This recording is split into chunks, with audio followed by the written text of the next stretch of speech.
Մյուսները եթե թալանել էին, մեր հողերը կար, եռաբլուրը եզել չունեինք, կային զոհեր, չեմ ասում, շատ մեծ զոհեր կային, բայց այսպիսի սարսափելի բան, ես իմ կյանքում չեմ տեսել, չէի տեսնի, չէի երազում։ Ինչ կասեք Փաշինյանին։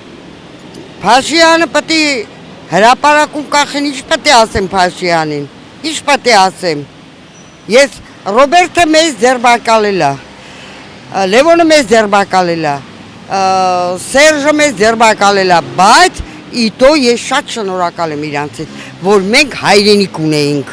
հայրենիք, բայց այսօր մենք ոչ հայրենիք ունենք, ոչ էլ մեր այդ տանջանքների համար, որից է մեկը պաշտպանում է կամ ասма դու պատերազմի հաշվանդամ էր, հիշենք, առաջի կին հրամանատարներից եմ եղել, եռաբլուրի առաջի զոհը ես եմ բերել, առաջի վիրավորներին ես եմ բերել, բայց այսօր ցավով եմ հիշում այդ օրերը, ցավով։ Մենք հպարտ քայլում ենք, իսկ այսօր գլուխներից կախ ենք քայլում։